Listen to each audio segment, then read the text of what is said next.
बीच एक और बड़ी खबर है। जेपी दलाल कृषि मंत्री हरियाणा के, उनकी तरफ से एक बड़ी स्टेटमेंट दी गई है किसानों से ही जुड़ी हुई। ये भी खबर है, उन्होंने ऑपरेशन क्लीन से किसानों को उठाने की मांग के ऊपर बोले हैं जेपी दलाल, किसानों से टकराव या ऑपरेशन क्लीन का कोई इरादा नहीं है। आपको बता दें कि ये पिछले कुछ दिनों से, या कहिए कि पिछले 24 या 48 घंटे से खूब चर्चा का विषय बना हुआ है कि क्या बॉर्डर के ऊपर सरकार कोई ऑपरेशन करके खाली करवाना चाहती है बॉर्डर्स को। तो इसके ऊपर कृषि मंत्री हरियाणा के बीजेपी के बड़े नेता, उनकी तरफ से स्पष्ट शब्दों में कह दिया गया कि जी नहीं, ऐसी कोई भी प्लानिंग सरकार की नहीं है, ऐसा कोई भी इरादा नहीं है कि सरकार किसानों से टकराव की स्थिति में आए या फिर ऑपरेशन क्लीन कोई ऐसा चलाया जाए। आपको बता दें कि कुछ जगहों पर ये चर्चाएं छिड़ी थी कि कुछ हवाई सर्वेक्षण करवाया गया है सरकार की तरफ से, केंद्र सरकार की तरफ से, और उसके बाद अब जल्द ही सरकार ऑपरेशन क्लीन चला सकती है और पूरे बॉर्डर्स को खाली करवाया जा सकता है कोरोना का हवाला देकर। लेकिन इस बीच इन सभी खबरों का खंडन कर दिया गया है जेपी दलाल की तरफ से। अलग अलग बीजेपी के नेताओं की तरफ से भी खंडन किया गया है और उन्होंने यह भी कहा कि ऐसे आरोप और डर बिना जनाधार वाले नेता लगा रहे हैं। किसानों को समझाकर आंदोलन खत्म हम करवाना चाहते हैं। किसान जो बैठे हैं उनको कहा कि सीधी पेमेंट ना दो, उनको खाते में, आड़तियों के खाते में दो। और कुछ किसानों के कंधे पे दुख रख के राजनीति करने वाले नेता हैं। हालांकि धरातल पे इन पार्टियों का कोई ज़्यादा फॉलोअर नहीं है, तो वो इस तरह के झूठ बोल कर डर बिठा रहे हैं कि ऑपरेशन क्लीन होगा।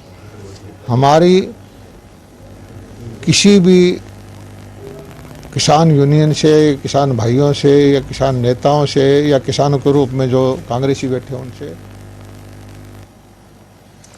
चलिए अगले खबर का रुख करते हैं। अगली खबर डीबीटी के साथ जुड़ी हुई है, जो सीधी अदायगी का पूरा मसला था। इस बीच आपको बता दें कि जो ट्रांसफर है, डायरेक्ट ट्रांसफर किसानों के खातों में शुरू हो चुका है। और अगर हम केवल हरियाणा की बात करें तो करीब 15 तारीख तक 735 करोड़ रुपए किसानों के खातों में उनकी फसल का सीधा पहुंच चुका है, बिना आड़तियों का जो एक पूरा गेटवे बनाया गया था पहले, जो अभी तक सिस्टम चल रहा था।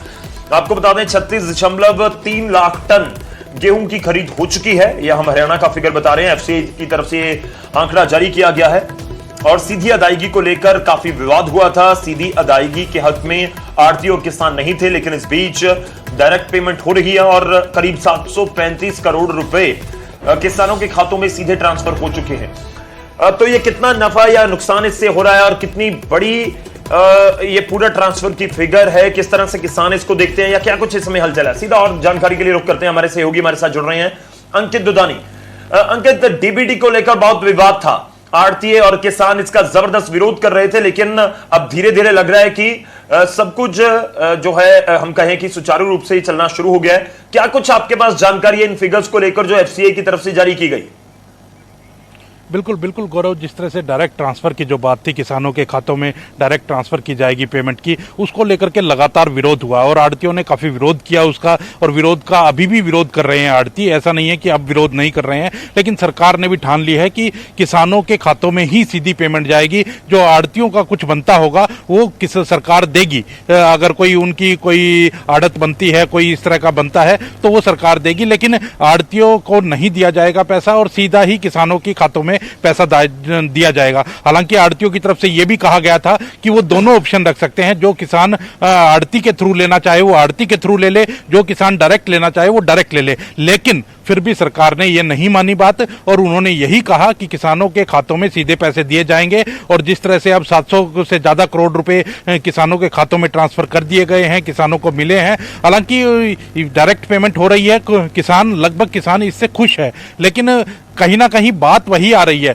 क्योंकि जो 3 कृषि कानूनों को लेकर के जो विरोध हो रहा है कि इससे अब आड़ती बर्बाद हो जाएंगे, आड़तियों का जो काम है वो पूरी तरह से ठप हो जाएगा, और आड़तियों का काम ठप होता है तो मंडियां अपने आप खत्म हो जाएगी। कहीं ना कहीं वही अंदेशा जो किसानों के द्वारा लगाया जा रहा था, आड़तियों के द्वारा लगाया जा रहा था, जो किसान नेता हैं उनके द्वारा लगाया जा रहा था, उसके ऊपर कहीं ना कहीं प्रश्न चिन्ह है कि अगर आड़ती नहीं रहेंगे तो मंडी कैसी रहेगी, मंडी खत्म हो जाएगी। और सरकार ने भी अपनी पूरी जिद लगाए रखी और कर भी दिया ट्रांसफर, और कहा कि जो आड़ती जहां जहां आड़ती विरोध कर रहे हैं वहां नए लाइसेंस इशू कर दिए सरकार ने।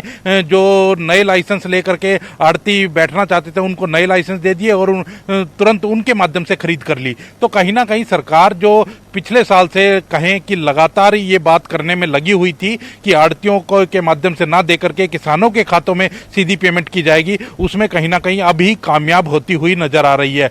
और कहीं ना कहीं जो आड़ती हैं वो वर्ग अभी भी नाखुश है। जो मांगे थी वो सरकार ने आड़तियों की मान ली थी, लेकिन ये जो मांग थी ये नहीं मानी थी। अब ये देखना होगा कि कहीं ना कहीं आगे भी अब आगामी जो वर्ष है उसमें भी इसी तरह से पेमेंट होती रहेगी, या क्योंकि 3 कृषि कानूनों पर अभी कोई फैसला निकल करके नहीं आया है, तो अगर 3 कृषि कानूनों पर कोई फैसला होता है तो क्या ये वाली मांग भी रखी जाएगी, अभी देखना होगा। जी शुक्रिया अंकित, धन्यवाद हमारे साथ जुड़ने के लिए, इस पूरी बातचीत के लिए। तो सीधी अदायगी का पूरा मसला एक बार सुर्खियों में तो खूब रहा है, लेकिन इस बीच किसानों के खातों में सीधा पैसा भेजना सरकार की तरफ से शुरू कर दिया गया है। एफसीए ने कुछ आंकड़े जारी किए हैं जिसके मुताबिक 735 करोड़ रुपए किसानों के खातों में 15 अप्रैल तक डाल दिए गए हैं। तो क्या इसको समझा जाए कि अब स्थिति इसको लेकर तनावपूर्ण जो थी या फिर विरोध जो हो रहा था वो खत्म हो गया? लेकिन अंकित ये भी जिक्र कर रहे हैं कि आड़तियों की तरफ से जो विरोध था वो अभी भी जारी है। हालांकि इस सब के बीच ये सीधी अदायगी वाला फॉर्मूला भी लागू एक तरह से सरकार ने कर दिया है।